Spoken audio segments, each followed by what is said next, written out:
eu gostaria de ver um pouco como que a gente pode responder à questão até onde, está claro que o governo e mercado falharam, é um sistema que falhou, uma combinatória, mas até onde isso envolve também que há uma crise do sistema de valores das democracias de mercado, ou seja, se o mercado e o governo funcionassem bem,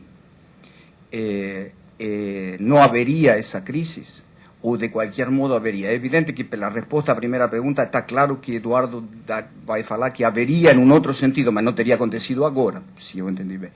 No caso das primeiras intervenções dos outros, isso não fica claro. Então, vamos tentar ver um pouco mais uma resposta para o plano dos valores. Ao longo de todo esse debate, da análise, da discussão do que nós estamos vivendo, uma coisa que sempre me ocorre, e na qual eu gostaria de insistir agora, é separar duas realidades que eu acho que acabam se confundindo. Uma coisa é a crise financeira em si, as perdas que ela implica e que normalmente são irremediáveis. São perdas grandes de valores, de riqueza que não se materializa, de expectativas que mudam.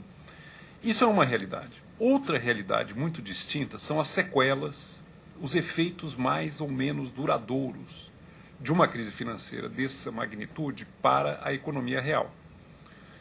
A imagem que me ocorre é mais ou menos a de um incêndio. Quer dizer, uma coisa é quando a casa está pegando fogo e medidas extraordinárias, emergenciais, têm que ser tomadas imediatamente para debelar o fogo.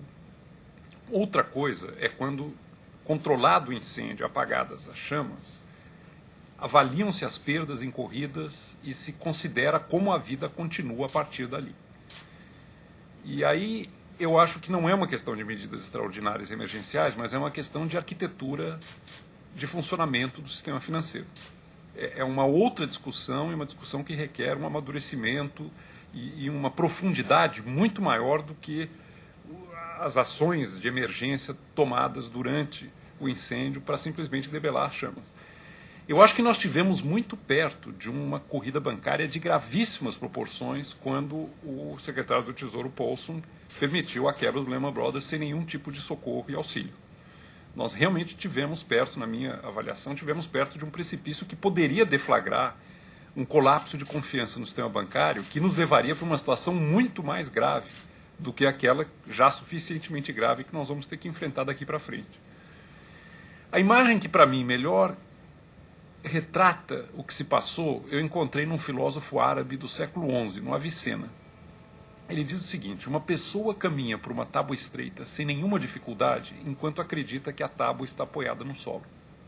No momento que a pessoa se dá conta de que a tábua está suspensa sobre o abismo, essa pessoa vacila e despenca. Houve uma mudança de percepção.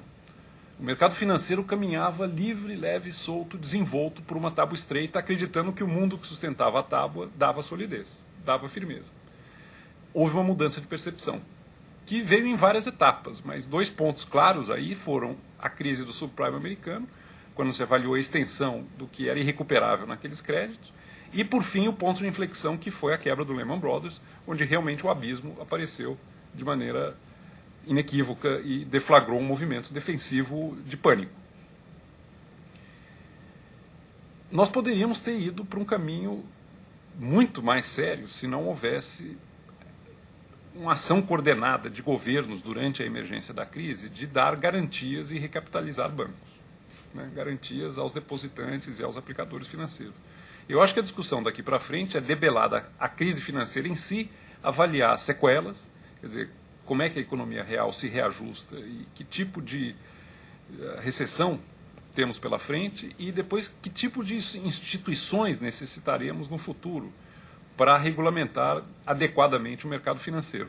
Eu temo que abolir a existência do Banco Central não é um bom caminho. Eu acho que nós precisamos e não podemos prescindir de Banco Central. O Banco Central deve monitorar bolhas inflacionárias de ativos ou deve olhar apenas para preços no mercado? É uma questão que provavelmente vai ser colocada. Não tenho clareza e não tenho respostas para isso. O que eu vejo com nitidez é que medidas emergenciais não se confundem com a discussão da arquitetura financeira e das instituições que o mundo requer para o funcionamento do mundo financeiro.